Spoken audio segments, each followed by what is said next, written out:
We've all heard the arguments from LeBron supporters He's bigger, he's stronger, he's faster, he's more durable. and from Jordan supporters. Michael Jordan was merely 6-0 with 6 MVPs in the finals. But the GOAT debate isn't as simple as the pundits make it seem.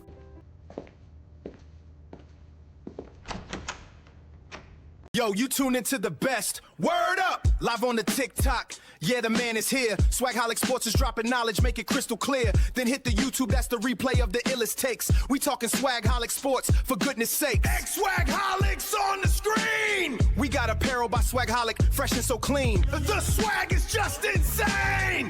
It's the #1 sports show. Remember the name. Peace, Swagholic Sports. Swagholic Sports! What's happening, guys? Y'all know what? Pressure busts a pipe.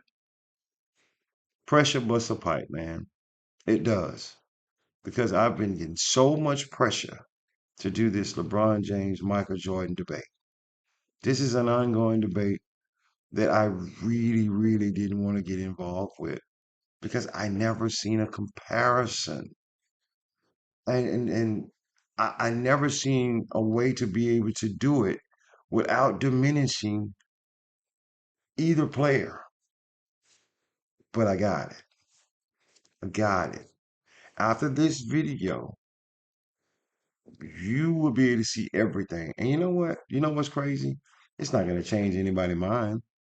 You still going to see LeBron James lovers are still going to see LeBron as the GOAT. Michael Jordan lovers are still going to see Michael Jordan as the GOAT. But at least now, you know. And that's important to me. How you feel and your opinion on this matter, that's not going to change. But at least now you will have the knowledge under your belt on how to really break down this comparison. And that's what this video is about. But I want to throw a little something off in the pool real quick. I done heard some LeBron James lovers say that Jordan played against plumbers. Like, that's funny to me, considering that he played against people like Larry Bird, Magic Johnson, Isaiah Thomas, Charles Barkley, Shaquille O'Neal, Kobe Bryant. I mean, I'm saying, hell, that's just to name a few. Karl Malone, John Stockton, Patrick Ewing, Starks. I mean, you sure he played against farmers? I'm just saying, I digress. Let's get back to what this show is about. This show is going to break down both players down to the bare minimum. And at the end of this show, you're going to have irrefutable proof on who is truly the GOAT.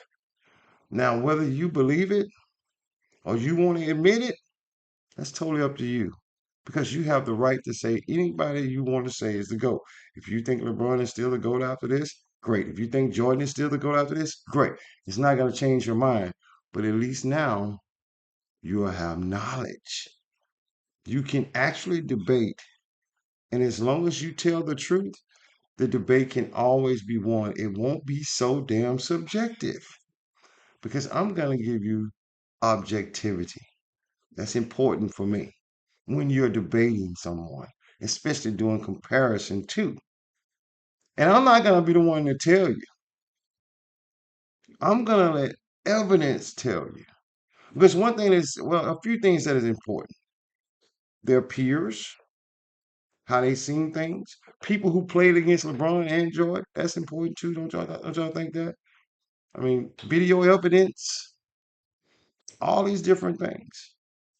And I'm going to do my best not to be biased either way. Because both of these players are great players. Now, me personally, I don't have LeBron in my top 10. And a lot of people think that's crazy. But I've seen more basketball players than you can ever think of. See, I've been watching basketball a long time. But some people, they haven't watched as much basketball as I have, so they got LeBron in the Mount Rushmore. And all of that is cool. It doesn't make me crazy because I don't have him in my top 10. It's just my opinion, and that's subjective. But what I'm going to give you is an objectivity. And you're going to be able to see it your own self and you will no longer be able to lie to yourself either way. This is the Swagholic Show, and we're going to break down the LeBron James and Michael Jordan debate. Here we go.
Jordan versus LeBron. LeBron versus Jordan. It's a debate that has captured the public's attention for the last several years, especially after this moment in 2016, when LeBron James beat the Golden State Warriors to win the third championship of his career. In LeBron's own words, "That one right there made me the greatest player of all time." That's what I felt. I was like, that one right there made you the greatest player of all time. but did it? Is everything since that moment simply icing on LeBron's cake? Or is LeBron destined to finish his career in Michael Jordan's shadow? We've all heard the arguments from LeBron supporters, He's bigger, he's stronger, he's faster, he's more durable. and from Jordan supporters. Michael Jordan was merely 6-0 with 6 MVPs in the finals. But the GOAT debate isn't as simple as the pundits make it seem. There are a number of factors relevant in determining the greatest basketball player of all time. In fact, I would say there are 5 things that really matter when determining the GOAT of any sport. These criteria are, in no particular order, accomplishments, longevity, winning, statistics, and what we'll refer to in this video as the eye test. And to be the GOAT, you don't need to be the best in any specific category, but you need to be pretty good across the board. So simply winning 7 championships, like Robert Horry did, isn't enough to get you into the conversation. When we're finished with this video, it'll be plainly obvious that one guy comes out on top. But before we get started, I want to clarify that this is not a comparison of legacies. It's about who was the better basketball player. If we were talking about legacies, Jordan's is nearly untouchable. Not only did he lead basketball to global popularity, he helped transform Nike into an empire, changed the way players played and how they dressed, and he even made it cool for guys to be bald. And while those things certainly contribute to MJ's iconic status, they don't make him a better player on the court. So let's evaluate the criteria that matter, and we'll start with individual accomplishments. Take a look. Jordan had more regular season MVPs, twice as many finals MVPs, 9 more scoring titles, and several more selections to the NBA's All-Defensive team, including once being named Defensive Player of the Year. LeBron has more All-Star appearances, but that's largely due to his having played more seasons. In fact, when taking into account retirements and major injuries, Jordan essentially played 13 seasons compared to 17 seasons for LeBron, making Jordan's significant lead in accomplishments all the more impressive. And that's to say nothing of MJ's brilliant college career, which saw him twice named All-American and once awarded College Player of the Year, at a time when the country's best players actually went to college. So regardless of whether you're a LeBron fan or MJ fan, you have to give the accomplishments checkmark to Jordan. The second criteria in our GOAT analysis is longevity. And this one is also a no-brainer, but this time in favor of LeBron. Not only has LeBron played more seasons in the league, but he's had a longer peak than Jordan. Jordan's peak lasted about 10 years, whereas LeBron's peak has lasted 16 years and is still going. and he's been incredibly durable during that time, missing significant time to injury only in 2019. That said, the claim that LeBron has been much more durable than Michael has been a bit overblown. Consider that Jordan played in at least 80 regular season games 11 times in his career, including all 82 games an incredible 9 times. Compare that to LeBron, who played in at least 80 regular season games just twice, and in all 82 games just once. So both LeBron and Jordan get high marks for their durability. But durability aside, the bottom line is that LeBron has sustained his level of excellence for a much longer period of time than Jordan, which puts the longevity checkmark squarely in LeBron's corner. That brings us to the third GOAT criteria: winning. As we all know, Jordan won 6 championships, LeBron has won 3. Jordan is 6-0 in the NBA Finals, LeBron is 3-6. Yes, LeBron has made the finals 9 times compared to only 6 times for Jordan, but let's not pretend that making the finals is the same thing, or even close to the same thing, as winning a title. Take a prime example from another sport, the Buffalo Bills.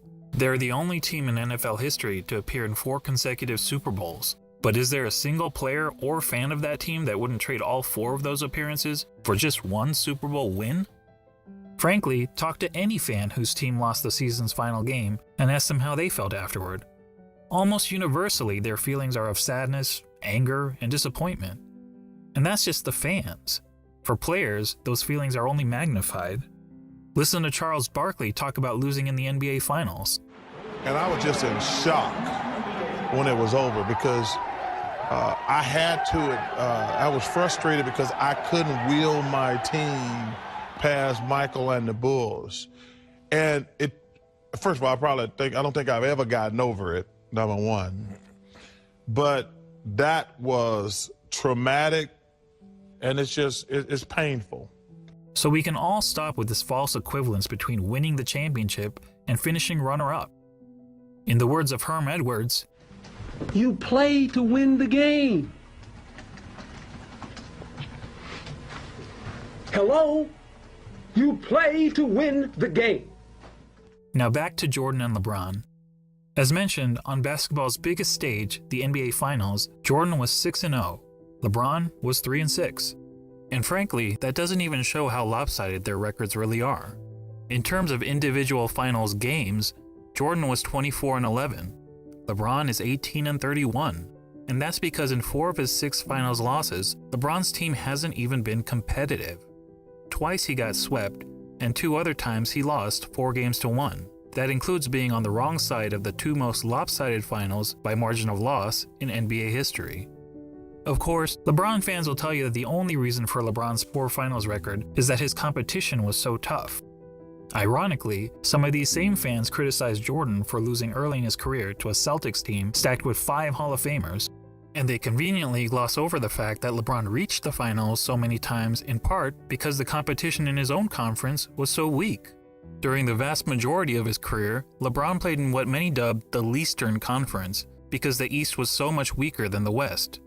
On the other hand, during Jordan's playing days, the East was generally considered the stronger conference, as Jordan had to battle through hard-fought rivalries against the Bad Boy Pistons, Patrick Ewing's Knicks, the Shaq Penny-led Magic, and Reggie Miller's Pacers. That said, if you want to blame LeBron's failure in the finals on the level of his competition, I won't argue with you. But let's also not blow it out of proportion. If you look at the average number of wins of their finals opponents, you'll see that LeBron's finals opponents averaged 60.8 wins per season, whereas Jordan's finals opponents averaged 61.2 wins per season. So as it turns out, both players face stiff competition in the finals. But a big reason we don't hold the 93 Suns, the 96 Sonics, or the 98 Jazz in the same regard as some of LeBron's finals opponents is because, unlike LeBron's adversaries, Jordan's opponents never actually won the Larry O'Brien Trophy. Which goes to my original point, that the difference between winning the title and finishing runner-up is huge.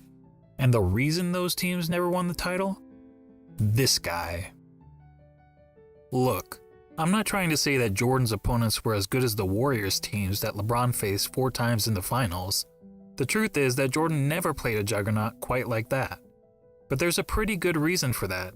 Jordan's Bulls were the juggernaut. They were the team winning 70-plus games. They were the team with the target on their back every year. And as the Warriors showed us, that's not an easy place to be. As great as the Warriors were, they were never able to string together 3 consecutive championships. Jordan's Bulls did it twice. So what's the greater achievement? Beating the Juggernaut or being the Juggernaut? Or to be more specific, beating the Juggernaut 1 time out of the 4 times you faced them? Or being the Juggernaut year after year after year? And then doing it again, year after year after year. There's no doubt that LeBron's victory over the 73-win Warriors was the highlight of his career. But it's not the first time that an underdog has won the championship, and there actually have been much bigger underdogs who ended up winning the title. But how many times have we seen a player lead his team to 6 championships in 8 years? Prior to Jordan's Bulls, only Bill Russell's Celtics ever accomplished that feat in the NBA, when they incredibly won 11 championships in 13 seasons. However, back then, there was an average of less than 10 teams in the league, and only a couple rounds of playoffs, so it was considerably easier to win a title. And no player, not even Bill Russell, ever had a run of winning 25 of 26 playoff series, as Michael Jordan did. And Michael's pattern of winning goes beyond the NBA. Let's not forget that Jordan has never won anything but gold in the Olympics, and he also earned an NCAA championship, in which he hit the first of 2 iconic championship-winning shots in his career. All that is to say, when it comes to winning, the checkmark clearly goes to Jordan. On to the 4th GOAT criteria, statistics. This one is a bit more complicated. I mean, how do you statistically evaluate 2 players who played in different eras under different rules at different positions? One way of doing it is to simply look at the 8 traditional statistics of basketball: points, assists, rebounds, steals, blocks, field goal percentage, free throw percentage, and turnovers. And we'll focus on per game stats rather than cumulative stats, since cumulative stats such as total career points and total career assists really speak to longevity, which is already its own category of the GOAT analysis. Per game stats, on the other hand, is more of an apples to apples comparison. So looking at the 8 traditional stats, we see that Jordan leads LeBron in 5 of them: points per game, steals per game, blocks per game, free throw percentage, and fewer turnovers. LeBron leads in the other 3, assists per game, rebounds per game, and field goal percentage. But that's a pretty simplistic way of looking at statistics. What if we instead turn to analytics? Probably the most well-known analytic stat is player efficiency rating, or PER for short. This metric was created by respected basketball analyst John Hollinger to give an overall rating to a player's performance based on traditional stats like the ones we just mentioned. Jordan has led the league in PER 7 times, LeBron 6 times. Jordan has finished top 3 in PER 10 times, LeBron 9 times. In fact, Jordan has the highest career PER in both the regular season and the playoffs. Another popular analytics stat is win shares. Jordan has led the league in win shares 8 times, LeBron 5 times. Jordan has finished top 3 in win shares 11 times, LeBron 6 times. And when it comes to win shares per 48 minutes, Jordan has the highest career rating in both the regular season and the playoffs. What about box plus minus?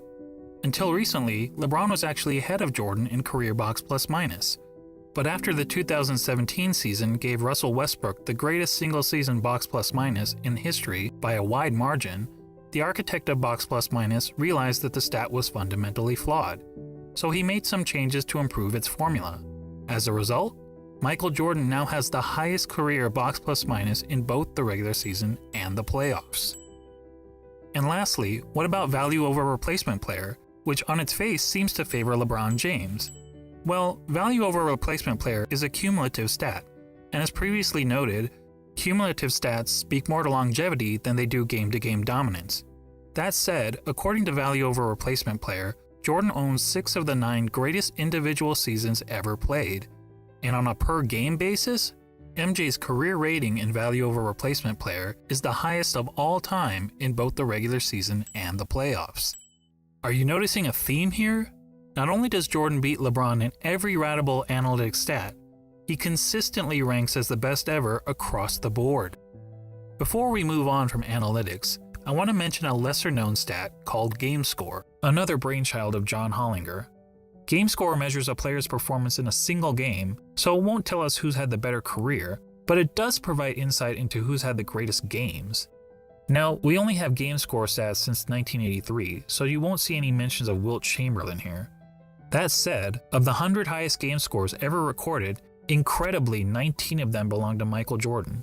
In other words, nearly 1 out of every 5 of the best single-game performances over the last 4 decades has been by MJ. That includes the highest game score of all time for Jordan's 69.18 rebound masterpiece. Comparatively, LeBron has had only 3 of the top 100 game scores. When discussing the GOAT, Nick Wright is fond of asking this question. The aliens come down. You have 1 game to save humanity. Who's your first pick in the history of the world? Well, Nick, I think we have our answer. Now that I've finished drowning you in numbers, let's be real. Hardly anyone watching this video knows how to calculate PER, win shares, box plus minus, value over replacement player, or game score. And why should you? This is basketball, not Good Will Hunting. So let's go back to the traditional stats that we all know and understand. But this time, let's add context to them. What do I mean by context?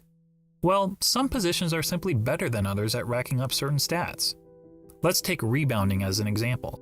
In a vacuum, if we simply compare the number of rebounds per game of Brook Lopez and Jason Kidd, we might think that Lopez was the better rebounder.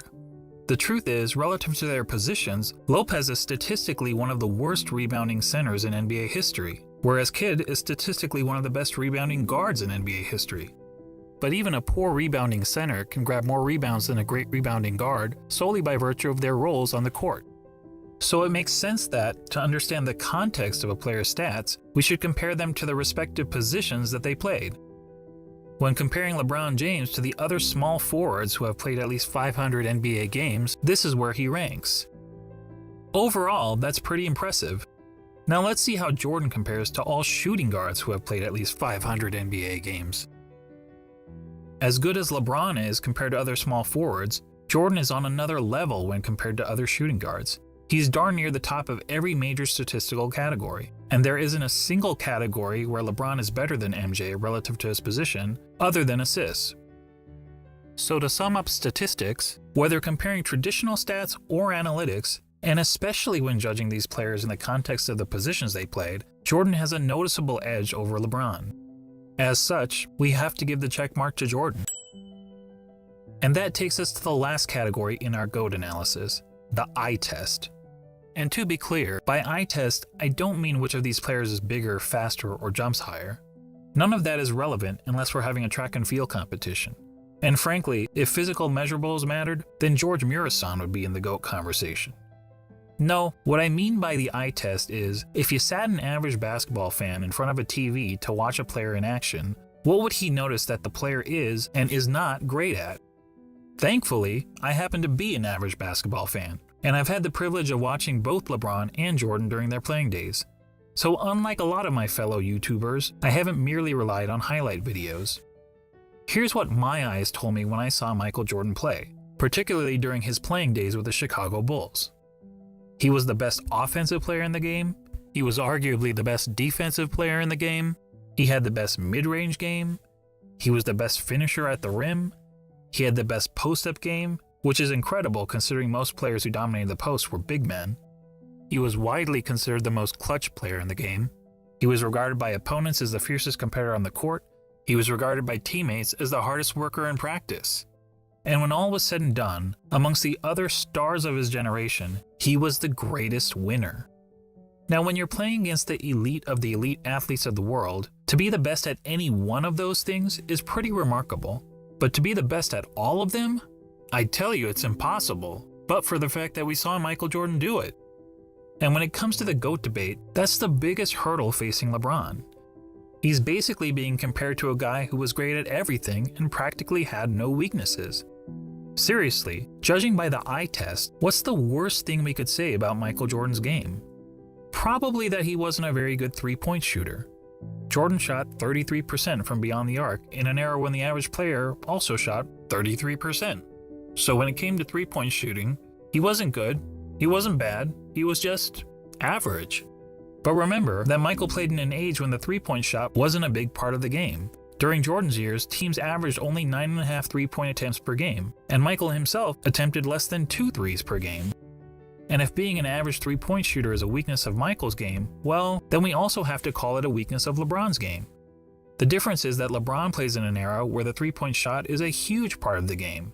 During the years in which LeBron played, teams attempted on average over 21 threes per game, and LeBron himself averaged 4.3 three-point attempts per game, or 2.5 times as many as Jordan. Despite the increased emphasis on threes, LeBron's career shooting percentage from beyond the arc is only a hair better than Jordan, at 34%. And it's actually slightly below his peers, who averaged 35% from three during his era. But to reiterate, being an average three-point shooter was by far the worst part of MJ's game. For LeBron, it's not even close. LeBron, in fact, has 4 major weaknesses as a basketball player, each of which is readily apparent to anyone who has actually watched him play. First, he's not a good free throw shooter. For his career, LeBron has shot around 73.5% from the free throw line, which is pretty poor for a player who handles the ball as much as he does. In fact, many analysts point out that, at the end of games, LeBron shies away from driving to the basket because he's afraid of being sent to the line. I don't know whether that's true, but what I do know is that the odds of LeBron hitting 2 consecutive free throws is statistically not much better than a coin flip. Jordan, on the other hand, shot a solid 83.5% from the free throw line during his career, and MJ never shied away from contact at the end of games. LeBron's second weakness is that he's an inconsistent defender. Sure, he's had some years where he was elite defensively, which is evidenced by his numerous selections to the NBA's all-defensive team, but he's also had several years where he's practically been a liability on the defensive end. Compare that to MJ, who during his Bulls days was a consistently elite defender. In fact, Jordan is the only player to rank in the top 5 amongst all guards in both steals per game and blocks per game for his career. Additionally, Michael led his position in defensive win shares practically every year that he played for the Bulls, an incredible 10 times. LeBron, comparatively, has led his position in defensive win shares on just 4 occasions, and in 5 of his last 7 seasons, he didn't even crack the top 10 at his position in defensive win shares. Now, some will excuse LeBron's recent fall-off on the defensive end as a byproduct of his resting on defense so that he can have more energy on offense, and we can debate the merits of that strategy. But resting on defense is not something Michael Jordan was ever accused of doing. Heck, even as a 40-year-old, he was busting his tail on the defensive end. But what about the notion that LeBron's been the more versatile defender? LeBron supporters will argue that he can guard positions 1 through 5 on the court, such as when he guarded Derrick Rose for stretches in the 2011 playoffs. But LeBron's guarding the opposing team's point guard or center isn't something that happens very often. In fact, during his career, LeBron has spent less than 5% of his total minutes guarding the opposing players 1 or 5. So the versatility argument is highly exaggerated. And look, when it comes to versatility, Hometown Buffet may have a more versatile menu than Spago. That doesn't make it a better restaurant. LeBron's third weakness is that he's not a very good shooter. And this is a pretty significant flaw for someone claiming to be the GOAT. I mean, shooting the ball is the quintessential skill in the game of basketball. It's the part of the game that everyone practices, whether on the playground, at the YMCA, or in the NBA. Now, some people will contend that LeBron is actually a better shooter than Jordan because he has a better career field goal percentage. And yes, LeBron's career field goal percentage is 50.4% compared to Jordan's 49.7%. But recall what I said about placing stats into proper context. To help us understand context when it comes to shooting, allow me to introduce DeAndre Jordan and Tyson Chandler. We all know that DeAndre and Tyson were great rebounders and defenders, but what if I told you that they were also 2 of the greatest shooters of all time? That would be certifiably crazy. Yet if you look at all the shooting metrics, field goal percentage, effective field goal percentage, true shooting percentage, both of these guys rank near the top in NBA history. Of course, there's an obvious reason for that. As we all know, both DeAndre Jordan and Tyson Chandler take a lot of their shot attempts on dunks, layups, and putbacks, which are extremely high percentage shots. Well, guess what? So does LeBron James. In fact, every single year of his career, the shot that LeBron James has taken the most has been within 0 to 3 feet from the basket. In other words, dunks, layups, and putbacks. More than 1 of every 3 of LeBron's shots has been within this point-blank range, which is aided by his playing in an era where it's been relatively easy to get to the rim, particularly when compared to the physical era in which Jordan played. And just like every other player, LeBron is really effective from 0 to 3 feet, hitting over 73% of these shots. But how does LeBron fare from outside this range? According to basketballreference.com, LeBron's shooting percentage from outside 3 feet is 37.5%. It's even poorer in the playoffs where he shoots 35.9%.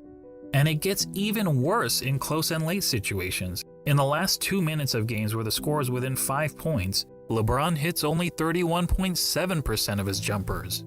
Look, it doesn't take a rocket scientist to know that these numbers aren't very good, which is probably why in the 2013 finals, the Spurs' defensive strategy against the Heat was to basically dare LeBron James to shoot. And keep in mind, this was against LeBron in his prime. Can you imagine an opposing coach using a similar strategy against MJ? Now, LeBron actually credits the Spurs for forcing him to work on his jump shot, but it's not as if his results have gotten much better since then. Here's LeBron's shooting percentage from outside 3 feet over the last 6 years. Yikes. Well, I'll give him this, he is consistent. For comparison, consider that in the last year of Michael Jordan's career, as an aging player on the Washington Wizards, Jordan shot close to 42% from outside 3 feet. While that's certainly not great, it means that even as a 40-year-old shell of his former self, Jordan was still a better shooter, a far better shooter than LeBron James. Unfortunately, Basketball Reference doesn't have advanced shooting metrics from Michael's Bulls days, when he was a significantly more efficient scorer, but few would argue that Michael was anything but a lethal jump shooter when he was wearing red and black. When it comes to shooting, all of us can recall practicing shots on the blacktop, counting down 3, 2, 1 before launching a shot at the rim. Well, if you were pretending to be LeBron James, you'd brick almost 2/3 of the time. Actually, that's not entirely true. If you were playing against a countdown, it would be much, much worse.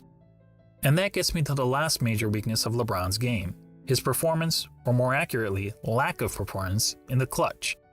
Remember when people were praising LeBron for making a couple of buzzer beaters in the playoffs 2 years ago? They used these stats to claim that LeBron was better in the clutch than Jordan. But look at these numbers carefully. What stands out to you? How about this? People were using a sample size of less than 1 shot per season to make the case that LeBron was more clutch than Jordan. That would be the equivalent of polling just 100 people in the country to try to predict the winner of the next presidential election. So let's use more telling stats, shall we? Here's a situation that's often used to determine a player's clutchness.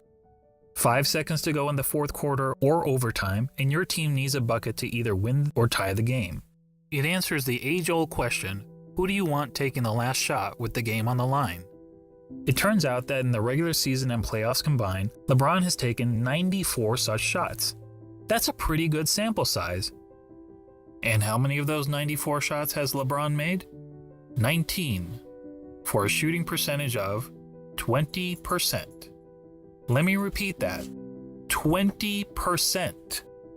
Guys, that's not bad in the clutch. That's atrocious. Michael Jordan in the same situation shot roughly 50%.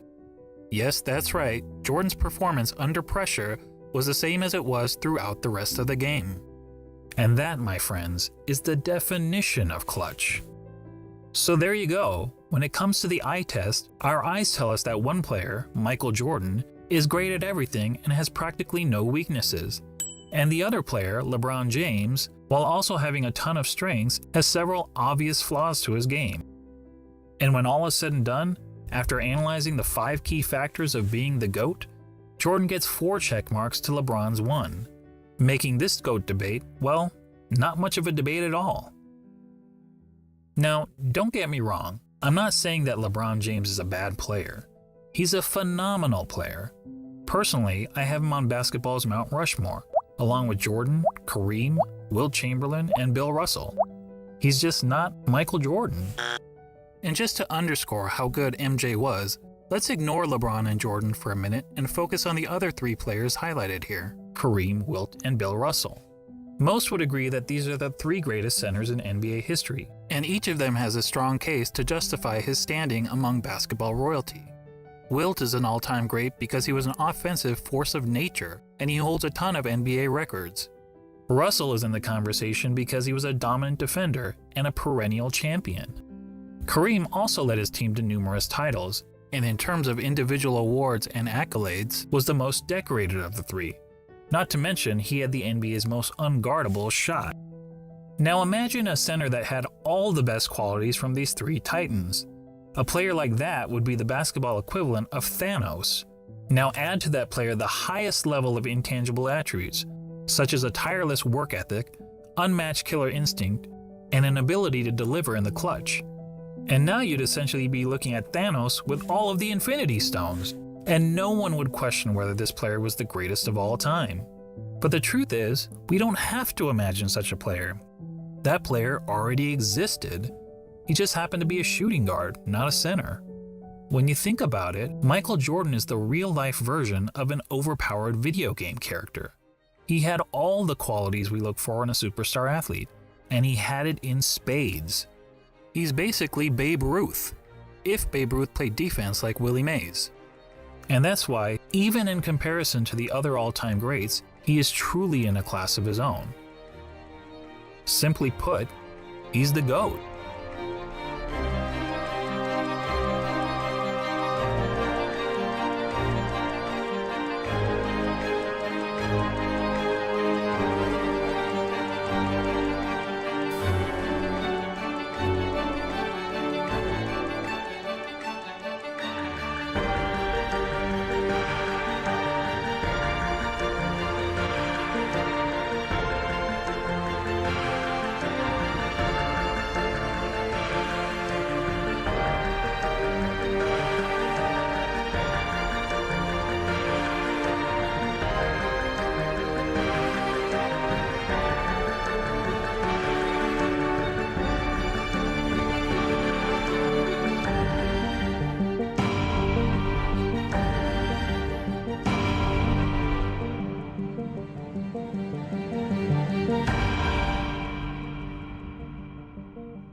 All right, guys. All right. Now that you've seen it, I kind of got an idea of what you're thinking. Especially LeBron fans. I know what they're thinking. I know what Jordan fans kind of already knew this stuff, but I'm just saying. So what I want to do now is now I want you to hear from the peers. I want you to hear from these guys that played against Michael Jordan. Because look, we can sit there and talk noise all you want. These guys were on the court with him, battling it out with it, going at it with him. I want you to hear what they had to say about this guy. And remember, these were some of the greatest basketball players to ever grace us with their presence. Watch this. We had Parrish, McHale, and Walton. All of them were about 7 foot tall that could score, run, defend. We had Danny Ainge and Dennis Johnson, our guards, and I was a small forward. So we had a big team, and we were deep, we were big, and of all the teams I've been on, there's no question that was the best team. Our whole thing was just do what we can do to hold Michael down. But you don't hold the great ones down. You end up winning the series. But it was an incredible, incredible playoff performance. I've never seen it before, and I had never seen it after. That wasn't Michael Jordan out there. It was God disguised as Michael Jordan. I promise you, there wouldn't be no Hall of Fame Allen Iverson standing at this podium if it wasn't for this guy. He gave me the vision, man. You know, you want to be fast like Isaiah, shoot like Bird, rebound like Barkley, pass like Magic, be dominant like Shaq. But man, I wanted to be like Mike.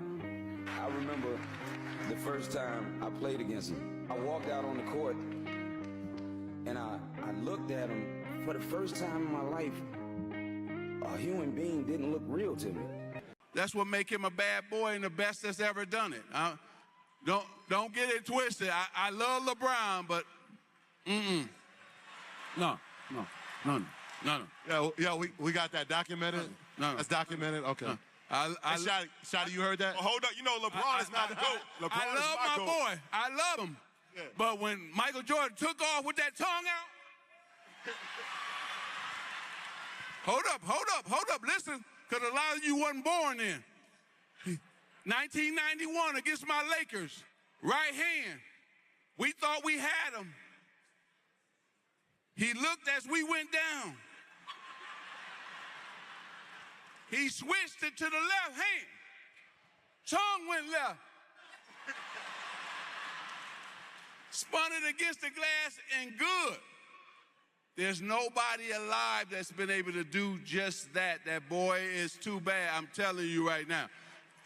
But LeBron is a bad boy too. He's a bad boy, but he's not Michael. Now that you've heard from the peers and what they said about Michael Jordan, I'm sure a lot of LeBron fans are saying, you know, whatever. I feel you, LeBron fans. I feel you because LeBron was freaking great. And, well, can't say the end of his career is the same as the beginning of his career, but while he was in his prime, he was freaking awesome. And it is what it is. I'm not taking nothing away from the guy. But MJ, different type of dude, man. This guy created a brand. People still wear his tennis shoes today. I mean, really, how many people involved Jordans in their lifetime? I mean, let me explain something to y'all. Because a lot of y'all always ask this question. Jordan three-peated, or the Bulls three-peated twice, 6 times in 8 years, and you ask what happened in the 2 years. 1 year, Jordan wasn't there because he left because his father had died. And he didn't know how to get over that. Even though they said it was something else, it was really because of his father. And then the other year, he was just kind of trying to find himself. That's why he came back as number 45 and eventually unretired his number and became 23 again. Man, this guy was freaking unbelievable. I mean, the things that dude did on the court and the time that he did it in, I don't care what era Jordan played in. Jordan could play in he could play in every era. This dude was amazing. I mean, really. And this is nothing, take nothing away from LeBron. LeBron is amazing. He's amazing too. I enjoy watching LeBron do his thing too. But it wasn't a surprise to me because I had seen Jordan. To you guys, it was a surprise to y'all because y'all hadn't seen nothing like that. Y'all hadn't seen, some of you guys hadn't seen Jordan play. So LeBron was the first thing that hit your eyes, and hell, I understand that. But man, if you don't believe me, watch this. To compete, to win, that's all I live for, really. When you lose, you're easily forgotten. And I don't think anyone want to go to their graves forgotten. I'm not here campaigning for the best player in the world or in history. I'm not saying that, because everybody plays differently in different eras. All the talk about the Chicago Bulls is about Michael Jordan, the outstanding rookie from North Carolina. Coming on this level is a brand new start for me, and I have to start from the bottom and work my way up. So, I think the hard work is ahead of me, and I'm willing to take on that challenge and go out and play the best I can.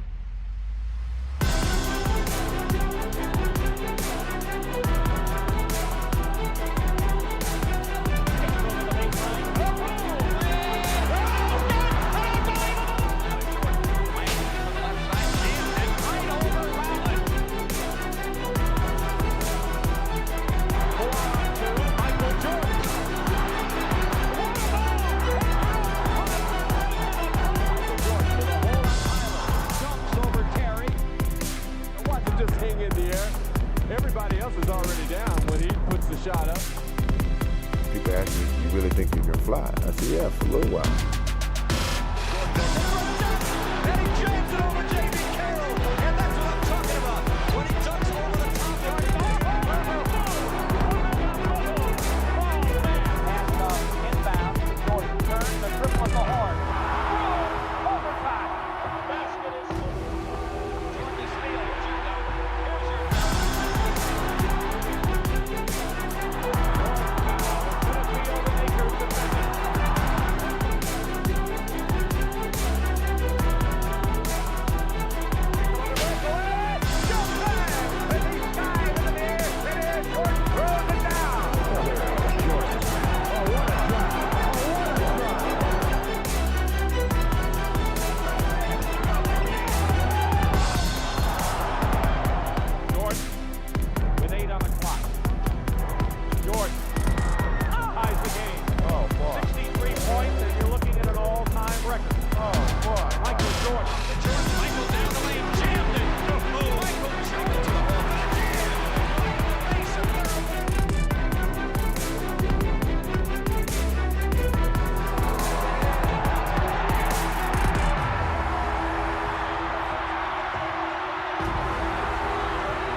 forget that when I play basketball, you know, I don't play conservatively. I play all out. Simpson's in a hurry, and Jordan knocks the ball out of bounds. No, he didn't. He saved it and played it. Oh,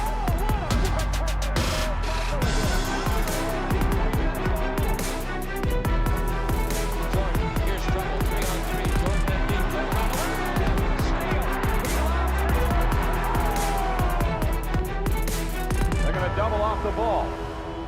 The inbounds pass comes into Jordan. Here's Michael at the foul line. A shot on Elo. Good! The Bulls win! They win!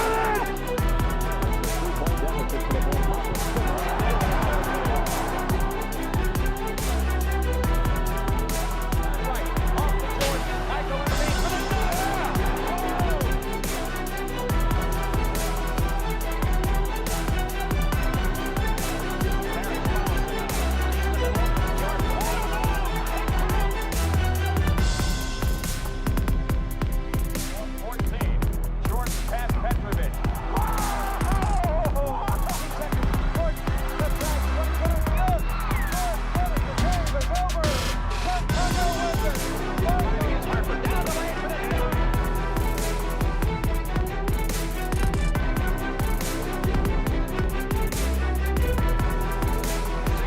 Michael underneath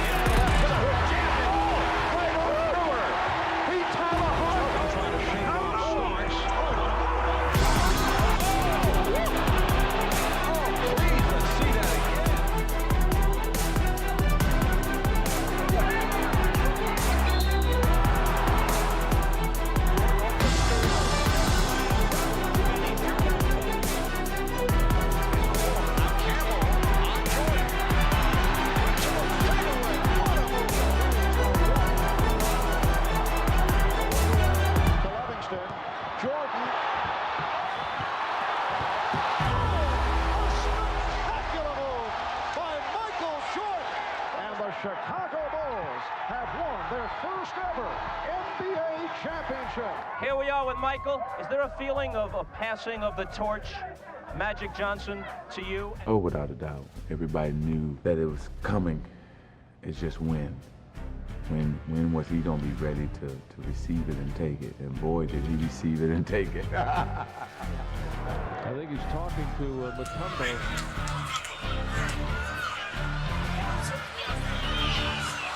You know, he closed his eyes on that, but still went in. He's all smile.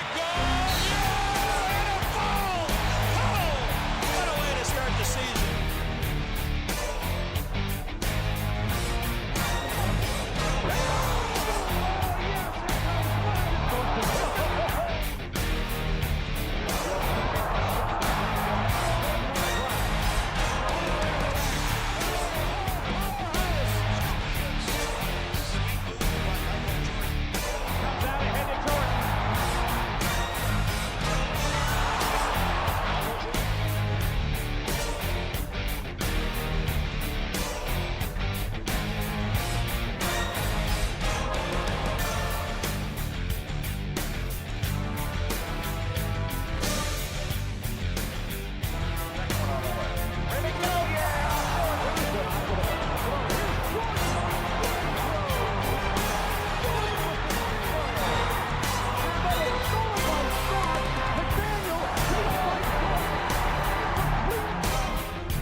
got a foul to take in the last 2 minutes.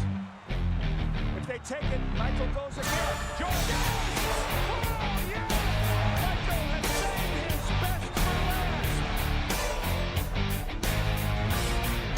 Jordan drives again. Michael Jordan! How high can you get up?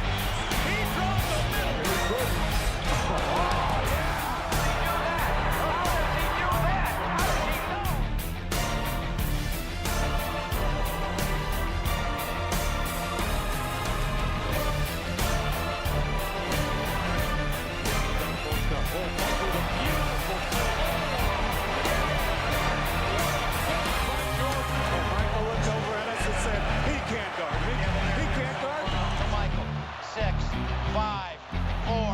Strip got it back. 3, 2. Michael falls. Fires.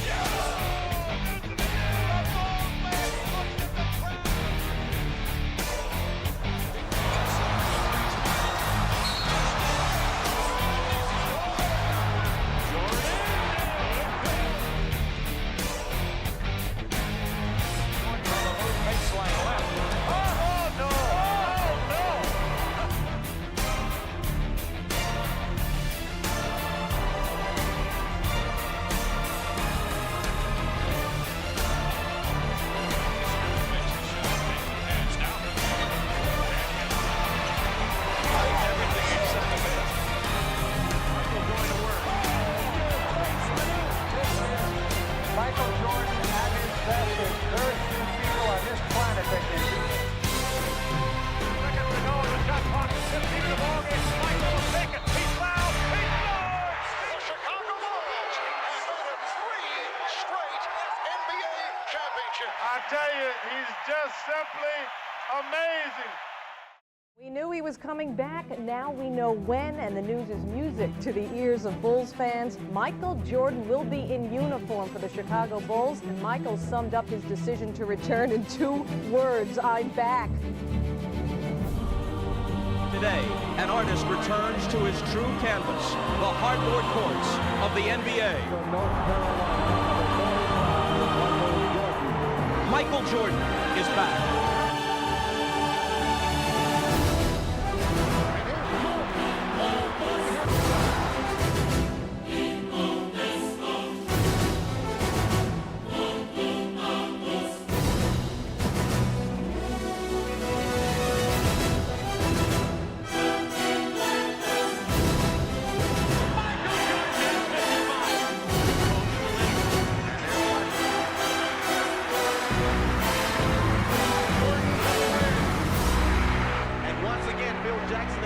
Say, take us home, Michael. And he does. Saw the report. 45 is in mothballs. 23 is back. Griffin to Jordan. Timeline down for the win. You can't believe it. He does it again. Look at this. Oh, Michael with a hang time move.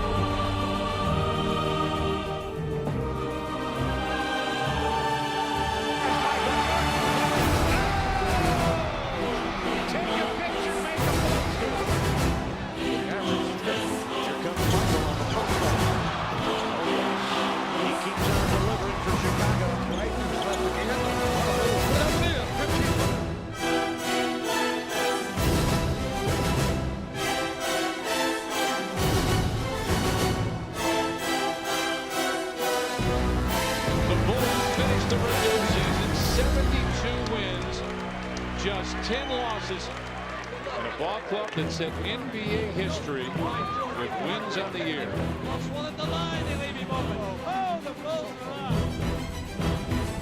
Jordan reviewing back. Jordan around Jordan. Oh, that's a foul.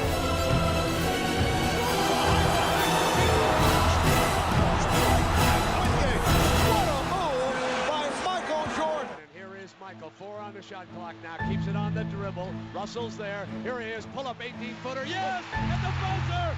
Michael Jordan shows again why he is the #1 MVP in the world. Jordan clears. Michael to win it. And he does! And he does!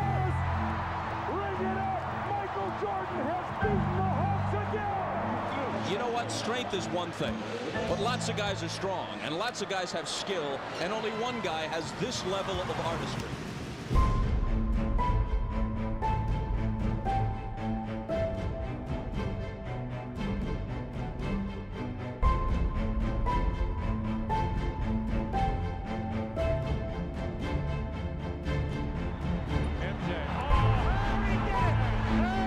Shakes the finger. He finally got his dunk on Mount Matumbo.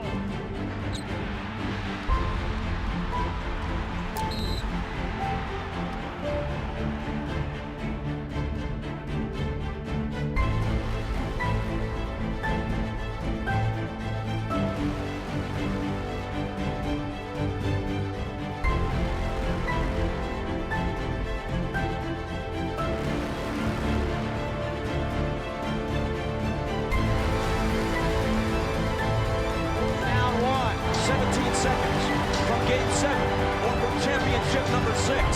Michael against Russell, 12 seconds. 11, 10. Jordan a drive. Hangs, fires, yes!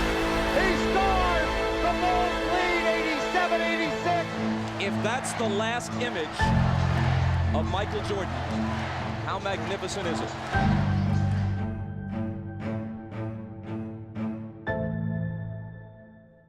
I told you guys, irrefutable proof. That dude could fly. And everybody keep asking me, what was Jordan vertical?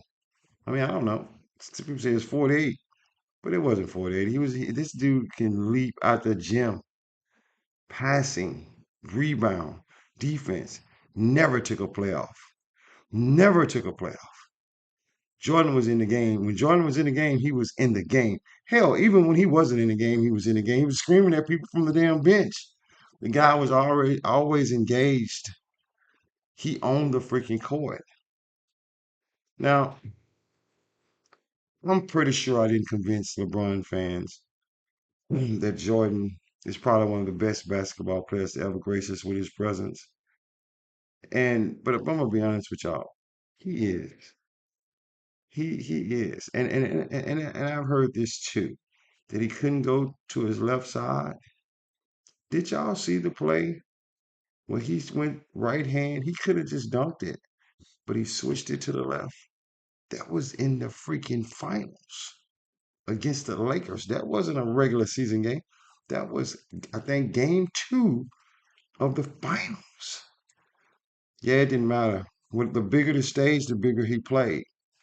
This guy was unbelievable. Now, Michael Jordan has always been the person that I looked up as far as the best basketball player I have ever seen play.